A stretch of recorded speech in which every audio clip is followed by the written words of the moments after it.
जी, मैं हूँ आपका एस्ट्रोलॉजर सैदुल हसन। तो उम्मीद है आप सब खैरियत से होंगे।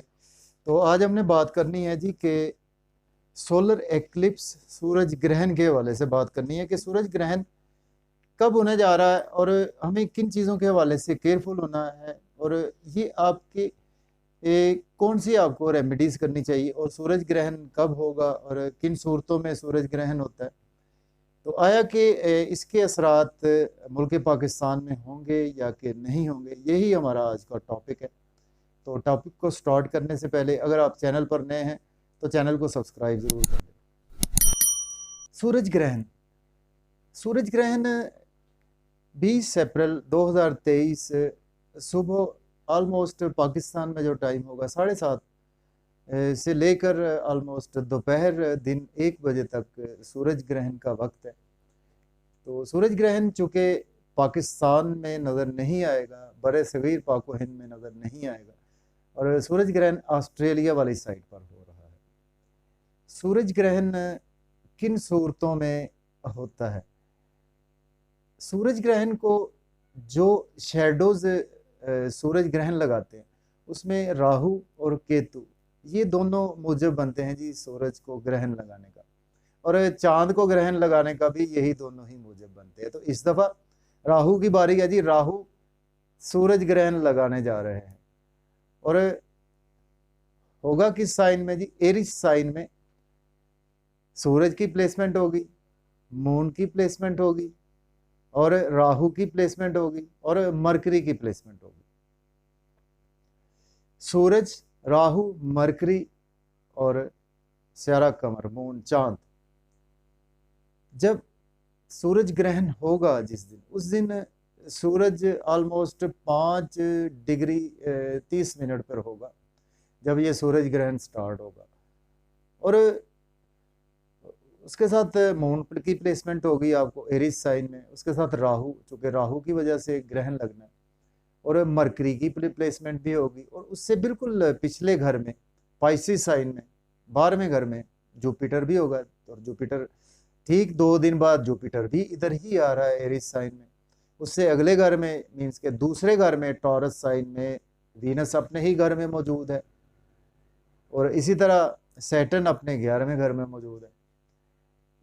तो क्या इसके इफेक्ट्स हम पर होंगे? तो इसका मैं आपको आंसर देता हूं कि इसके इफेक्ट्स तो डेफिनेटली होते हैं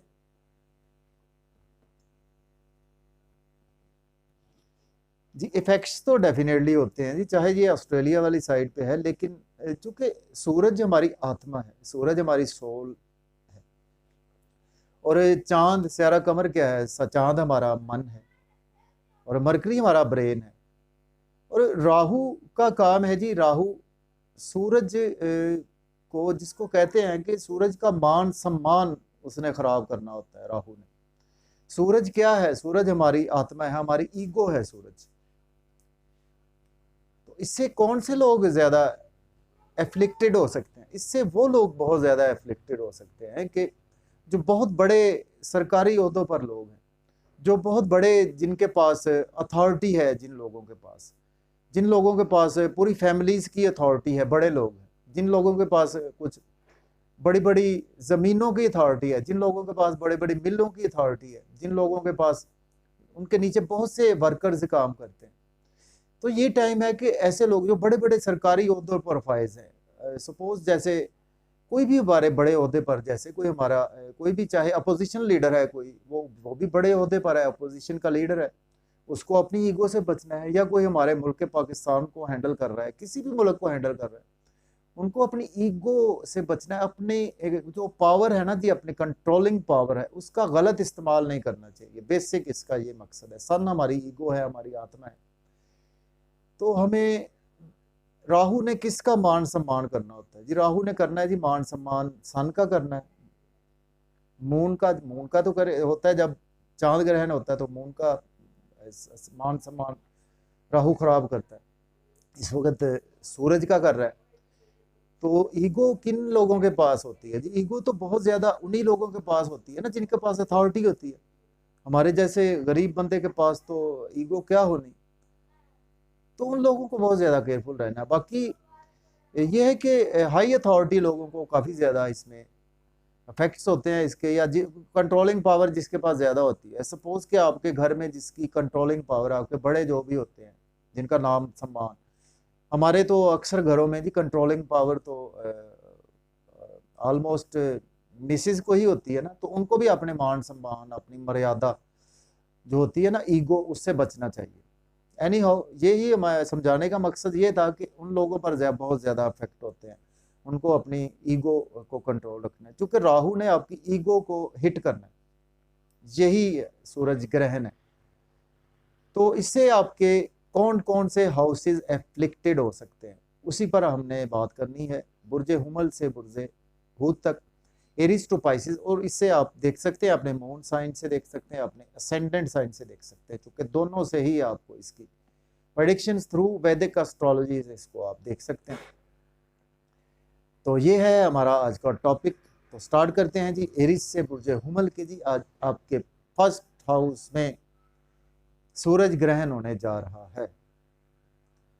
जो भी आपके फर्स्ट हाउस के ट्रेड्स हैं, आपको उसके हवाले से बहुत ज्यादा केयरफुल रहना है, क्योंकि सूरज आपके 5वें घर का मालिक है, सन आपके 5th हाउस का लॉर्ड है, और ग्रहण आपके किस हाउस को लगा रहा है, आपके पहले घर को लगा रहा है।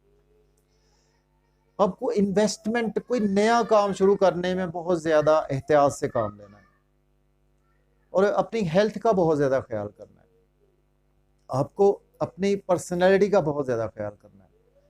लोग आपसे जेलस हो सकते हैं, आपको कुछ, आपके अंदर ईगो को काफी ज्यादा आ सकती है, और आपको जो भी आपके फर्स्ट हाउस की अपनी अपीयरेंस के ट्रेड्स हैं, उसके हवाले से आपको बहुत ज़्यादा केयरफुल रहना है। इस टाइम में अपनी ईगो से बचना है, अपने शफकत का आपने हाथ रखना है। अगर आप बड़े हैं और जो भी आपसे छोटे हैं, उन पर आपने शफकत का हाथ रखना है, अपनी ईगो को कंट्रोल में रखना है। तो आपके फर्स्ट हाउस के रिगार्डिंग जो भी चीज़ें हैं, आपने उन चीज़ों के हवाले से केयरफुल रहना है। तो आप केयरफुल रहेंगे, आपको बिजनेस, कोई भी काम, नया काम नहीं स्टार्ट करना, कोई शादी का इवेंट नहीं नया आपने स्टार्ट करना, क्योंकि पहला घर हमारा बिल्कुल पहला जो हमारा, जहाँ पे जन्म होता है ना, जहाँ हम पैदा होते हैं, तो पहले काम जो भी हम शुरू करते हैं वो आपने बिल्कुल नहीं करना है, आपने स्टार्ट नहीं कोई भी किसी भी कामों का करना आपने,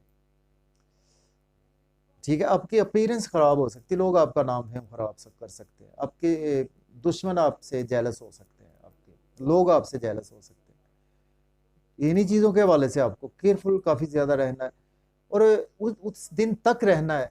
ये भी मैं बताता चलूँ कि सूरज 5 डिग्री 30 मिनट पर होगा जिस दिन सूरज ग्रहण राहु लगाएगा। राहु ऑलमोस्ट 9 साढ़े 9 डिग्री पर होगा।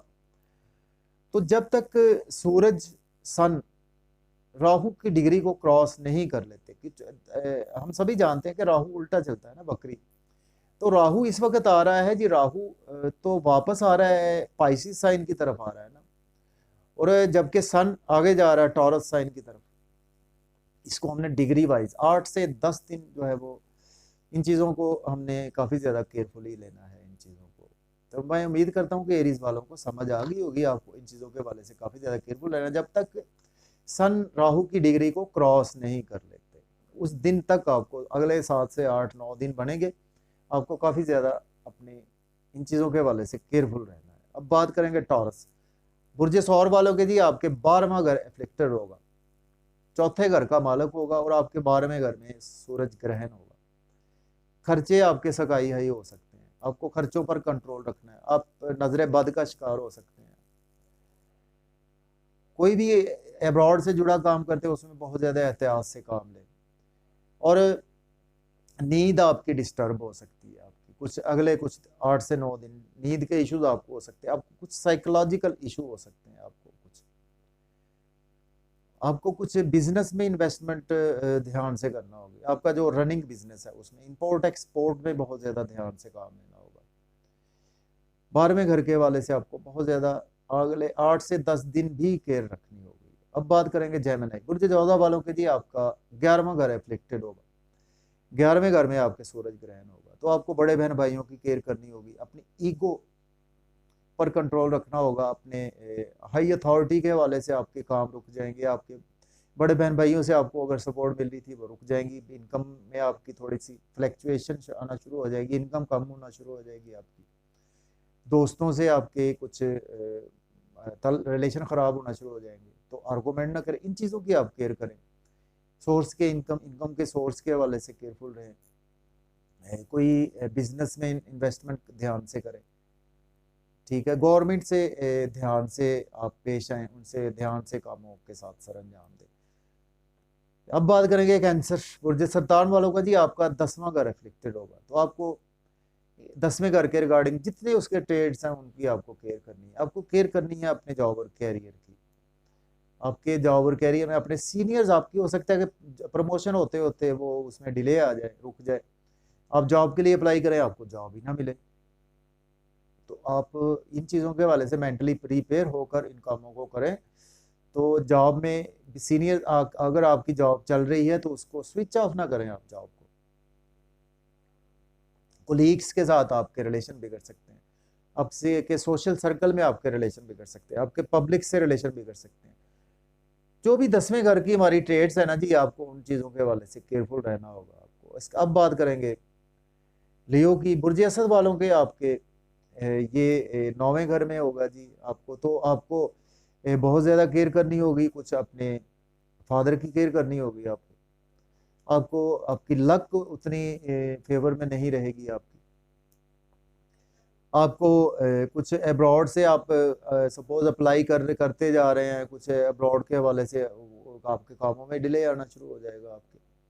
आपके अब्रॉड के हवाले से आपकी रूहानियत में कुछ फ्लैक्चुएशन आना शुरू हो जाएगी, आपको इवन के अपने रिलीजन से थोड़ा सा दूरी शुरू हो जाएगी।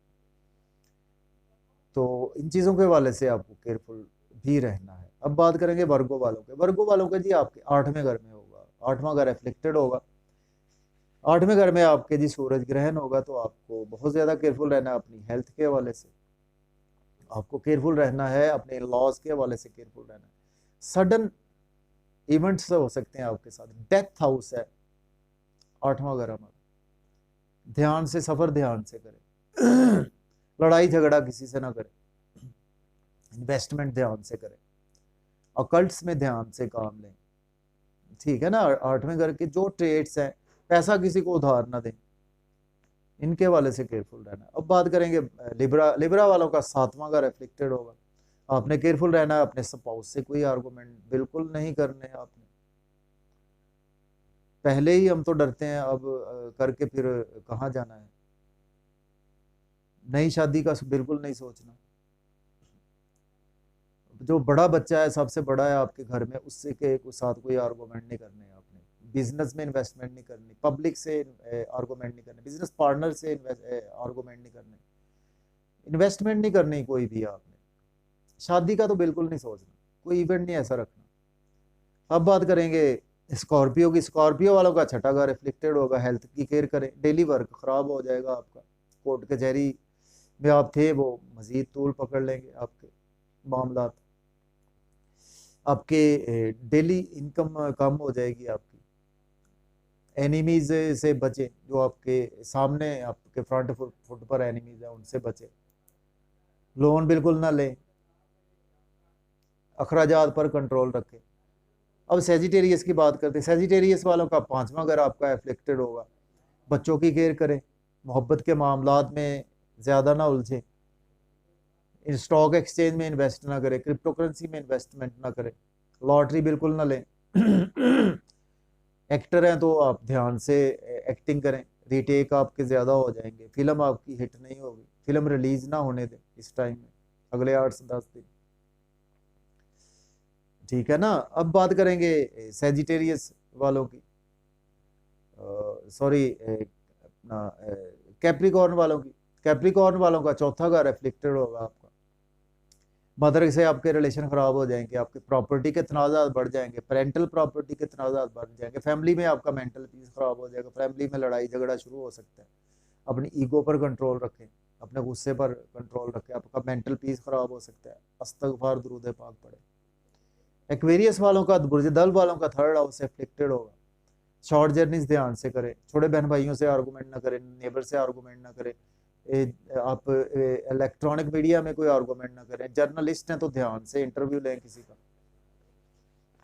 ठीक है ना। आपका ये हाउस शॉर्ट जर्नीज ध्यान से करें, और सोशल मीडिया पे आए तो ध्यान से आए, स्पीच पर कंट्रोल रखें। स्पाइसेस वालों का दूसरा घर एफ्लिक्टेड होगा।